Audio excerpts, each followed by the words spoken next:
Hey,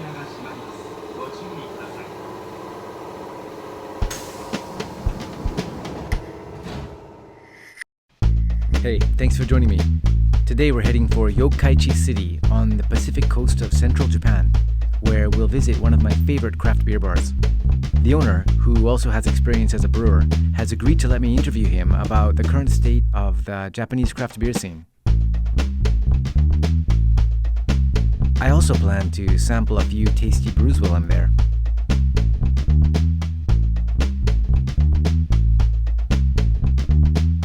And it looks like we're here.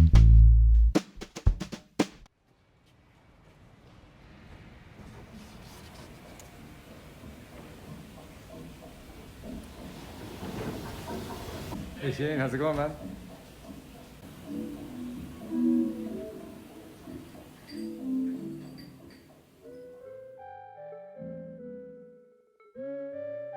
Reasons why I love this place. Casual atmosphere, a good selection of local and international beers on tap, no cover charge. Wait, you might be thinking, aren't all craft beer bars like this? Well, if we head to a major city like, say, Osaka, sure. But here in Mie-prefecture, craft beer as a culture has yet to catch on. My friend Shin, the owner of this place, is keenly aware of the situation and has made a considerable effort to build up a community and increase local awareness of craft beer, which makes him the perfect person to interview about the scene. But first, I think I need to order something. As usual, I think I'll start off with something on the light side. Number 1, Issei Pale Ale would be perfect. But it's actually something I drink fairly often. And today I'm in the mood to try something new. Have you ever tasted Pilsner from Mitsuboshi beer? I don't think I have. Mitsuboshi beer is a sub-brand of the Kinshachi. Oh wow, the Nagoya based. Yeah. But Kinshachi Pilsner is a German Pilsner. But Mitsuboshi one is a Bohemian Pilsner. And this is more my like. So. Cool. I'll go for number 3. Alright. Small size. Alright.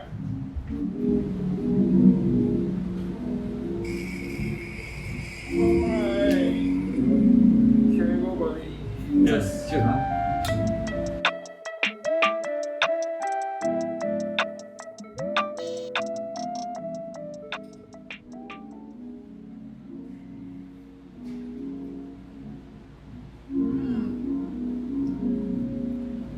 Oh, it's nice. It's a little bit sweet. Yeah. So, can I ask you, what is the difference between a Bohemian Pilsner and a German Pilsner? The Bohemian is from the Czech Republic. I see. So Bohemian Pilsner is like original Pilsner for the German Pilsner. And the Bohemian is more like a malty. Ah, okay. And Yeah. This has a little more body Yeah. so I like that. Yes. For me, that little body and Yeah. multi sweetness is nice. Okay, now I know. So if I have a choice. Wow, I've only been here a few minutes and I've already learned something new. Shin was just telling me that due to the different water profile in Germany, they had to adjust the ingredients a bit compared with the Czech or Bohemian original. I'm guessing that local preferences also come into it. So the end result is we end up with a lighter, crisper beer for the German-style Pilsner, which is actually one of the dominant beer styles here in Japan. But today, Bohemian is where it's at for me.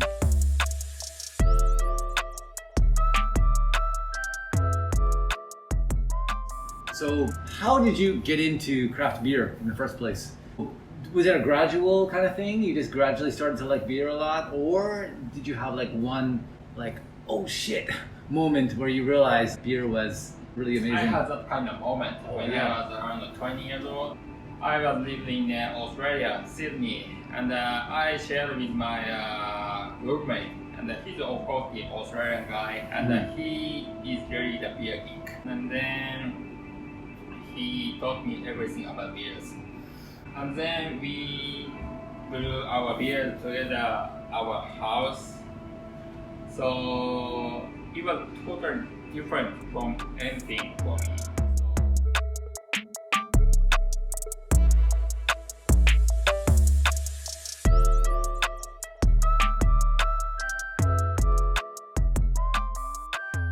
It was like maybe 95 or something.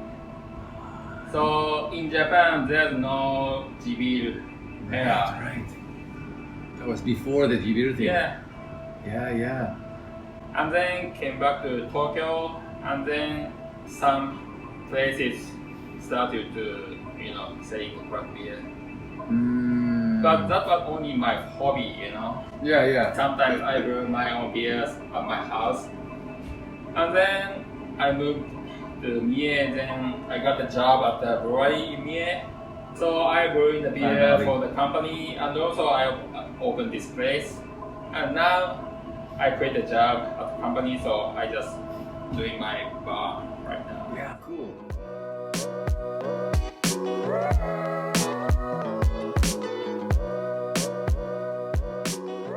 In the last couple of years in Japan, I think the craft beer scene has been changing and growing quite a lot. I think so. So many breweries and also brew pubs in Japan nowadays. But this is my opinion. But そのクラフトビールも普通に同じビールなんだけど、クラフトビールって呼んだ時には、そのクラフトってそもそもその大量生産大量消費に対するアンチであったりとか、あとそのクラフトマンシップも持ってそのワン&オンリーなすごいハイクオリティなものを作るっていうのが多分クラフトだっていうふうに僕は思ってて、ただ今クラフトジンとかクラフトチョコレートとか、いっぱいこうクラフトっていうつくものが溢れてるんだけど、それがクラフトビールっていう風になった場合にはそのビール特有の文化とか歴史とかっていうのがあって、そういうビールが持ってきた今までの歴史と今のそういうクラフト文化っていうのがこうミックスされたものをクラフトビールって呼んでいて、ビールってやっぱりその地域のためにあるビールっていうのが多分昔からこう受け継がれてきた歴史で、イギリスでしか作れないそのブリティッシュエールだったり、ドイツでしか作れないからジャーマンピルスナーとか、やっぱその土地土地で作られたものをその土地土地の人たちがみんな楽しむっていうようなのが僕はすごい大事だと思ってて、なので今の日本はビールは美味しいのは作ってるのかもしれないけど、そのクラフトビールっていう風に捉えた時に本当にその地元のためにビールを使って社会貢献をするっていうのを第一主義として持ってるかっていうとちょっと疑わしいというか、そういう姿勢があんまりこう見えてこないところが最近ちょっと多いような気がしていて、なので僕はその工場ブルワリーの規模の大小はいろいろあると思うんですけど、まずはやっぱりそこでビールを作れることに対して干渉するんであれば、まずは地元の人に最優先にビールを楽しんでもらう。だから最近ブルーパブでもできてすぐこう日本全国でビールを売っちゃったりとかしてる人たちがいっぱいいるんだけど、僕はまず地元の人たちが優先で、地元の人たちが全部飲んでしまってそのアウトサイドに売れるビールがありませんっていうのが本来あるべきで、なので地元にも売って外にも売ってっていうのは経営のことを考えるとしょうがないのかもしれないんだけど、やっぱりその地元の人たちにいかにこう還元できるかっていうか、やっぱそのコミュニティを作ったりとかもそう。So, what do you think is the next step? Like, if we really want to move forward the craft beer scene in Japan, like what needs to happen? I don't know. It's kind of tough question, but Yeah, I know. I know. I think the brewery or the beer bar like this place, they need more like a concept.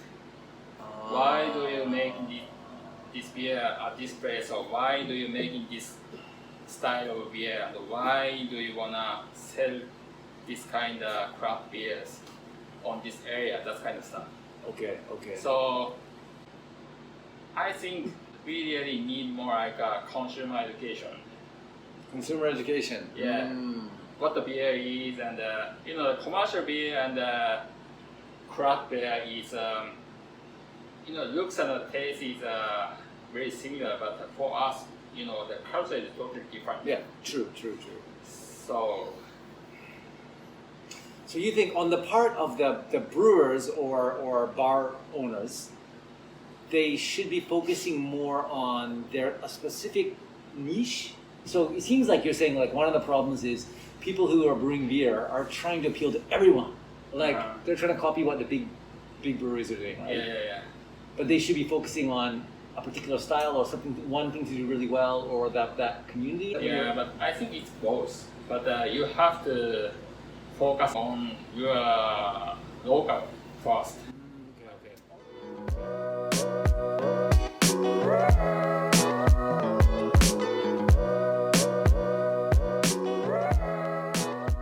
Well, I think I need another beer. Okay.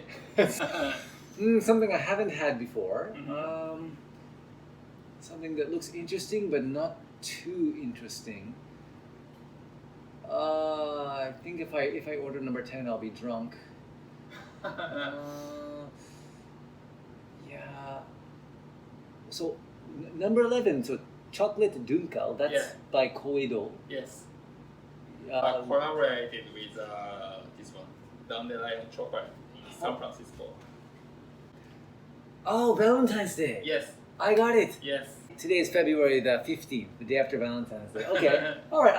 I kind of like these collaboration beers. Okay. So this is what we're dealing with here. This is a San Francisco small batch chocolate company.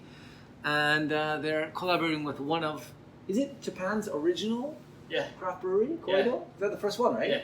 No, One of not the first one, the major and the biggest craft beer brewery in Japan. One of the biggest, not necessarily the first. Yeah. Okay, I see. So Koedo and Dandelion. All right, Yes. give me hit me with a chocolate Okay. Dunkel.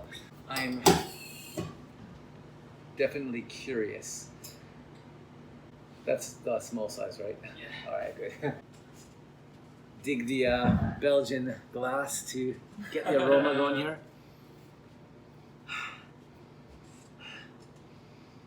Mmm.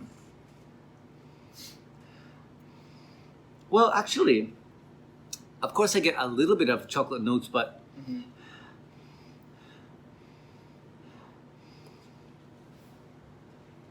a little hoppiness too. I can't figure out what hops those are, but there's definitely some hops going on there. Mhm. That's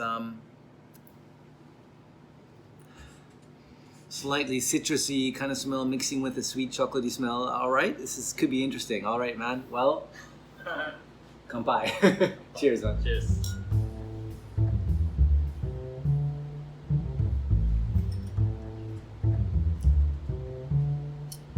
Mmm.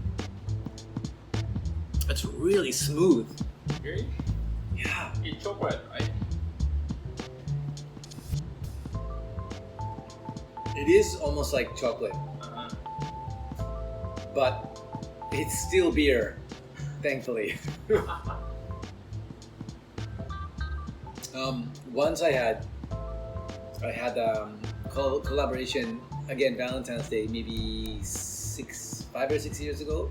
Anyway, it was the Hokkaido chocolate maker Royce and one of the big Oh. breweries teamed up, and I bought one Uh-huh. out of curiosity and drank it. How was it?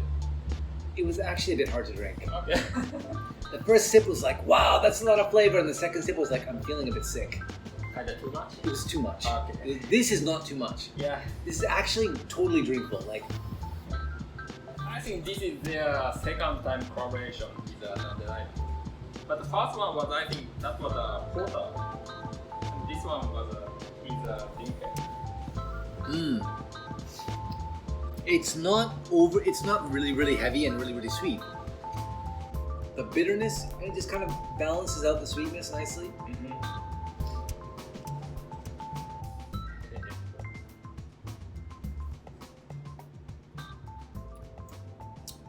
That's good. It's the best. Okay, it's the best Valentine's beer I've had. Ah, that's good. Yes.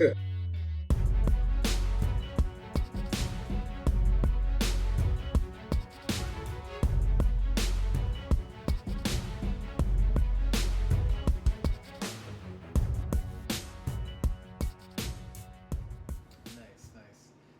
Oh, I'm so curious about number 9, but I don't really want to order one. Can I have a tiny taste of it? Sure. Number 9? Sure. So- Kinda unique. Yeah, so number 9, I'm not really willing to commit to this, but it's a rye, it's a sour. With Made a with- blueberry. Yeah, look at this color. Yeah, that is it's a ruby red. Yeah. Whoa, okay. Yeah, I know what you mean about unique. It smells like it's probably the color throwing me off, but it smells like cranberry juice. Yes. Wow, it's really sour smelling. Yes. So this is a rye sour Yeah. from, This is a Mikkeller, San Diego. well, from San Diego, the Mikkeller's Blue Rye, the Sour Guy. Let's check this out.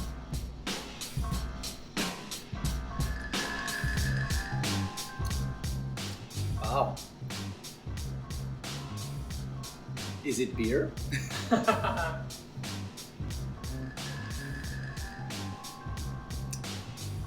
Okay. I kind of like it, but honestly, if someone gave it to me and told me, hey, what do you think of this? And I drank some, I wouldn't actually think it was beer. It tastes so fruity. Yeah, I got interested rye malt for the sour beer, but kind of taste. That's why I ordered this one. It's I definitely don't- interesting. Yeah, but 6.2 alcohol is really huge for the Berliner Weiss. Mostly the Berliner Weiss is like 4 around percent, so this is kind of big. Okay. It's definitely interesting. Yeah, it's Like, really unique. this is like, for me, because of that kind of sour taste, it tastes like something I would drink on a really hot summer evening and like at a barbecue or something. Like, it's a hot weather beer for me. Yeah. Or hot weather beverage. I'm still not sure whether I can call it beer. But it is quite tasty. It's just if I'm expecting beer, I'll be a little bit surprised.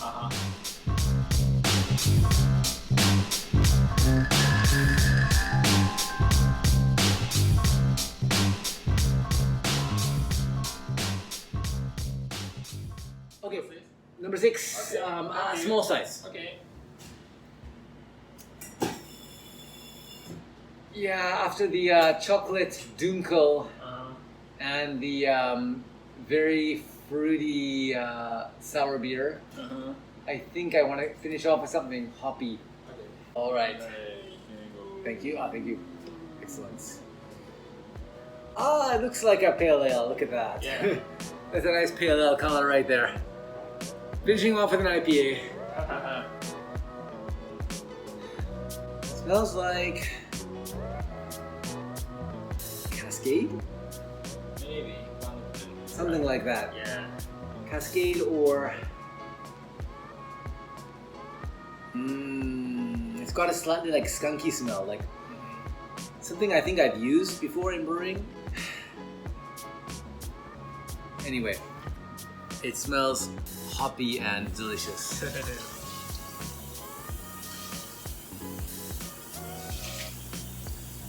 It's got a nice clean bitterness. And also maybe Amarillo. Amarillo. Yeah. That's probably it. I think you're right.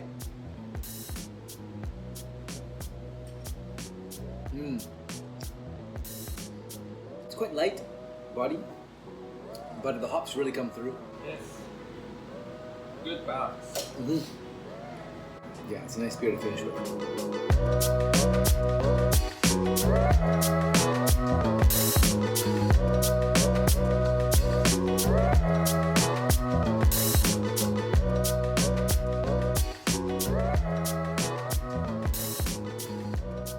So, are you the only?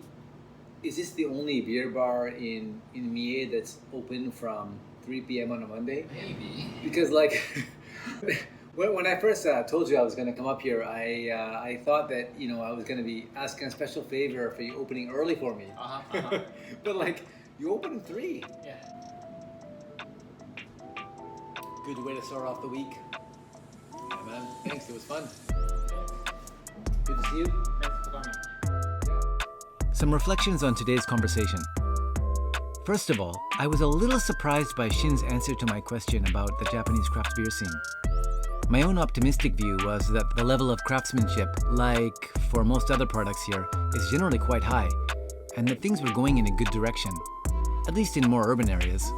I mean, Sure, the levels of craft beer sales compared to total beer consumption in Japan is still quite low. But it's just a matter of time before the general public catches on, right? But Shin's line that Japan might be producing some good beer, but took the conversation somewhere I really didn't expect. Is it really necessary for our product to be firmly anchored in a community or historical context before we can consider it craft? I'm not so sure. I suppose we should also take into account that our friend Shin, in his passion to really understand what beer is, has recently done a brewery trip around the historical beer centers of Europe, which may help to explain his perspective. Still, he may be onto something. If we consider Japan's original brewing culture, Nihonshu, we can see that sake breweries have strong historical and cultural ties with the communities where they're based. Maybe craft breweries' tendency to forego local marketing for the more immediate financial rewards of selling their product to hipsters in Tokyo is part of the reason why it's still mostly hipsters in Tokyo drinking craft beer. Well, not only in Tokyo, but you know what I mean. Anyway, I think it's a piece of the puzzle. So, what's next? Well, I'd like to talk to some other brewers and bar owners and get their views as well. Actually, if it wasn't for the pandemic, what I'd be doing is hanging out and socializing with Japanese craft beer people to get a feeling for what this new social scene is really about. Locally, of course, but also in the cities, where things are more developed. But yeah, not much socializing going on these days. But that'll change. And in the meantime, I'll keep exploring, just carefully. Thanks for watching, everyone. If you enjoyed the content, I'd appreciate any support you can give. Buy me a beer, or just a thumbs up or comment would be great. Cheers! Or should I say, kanpai?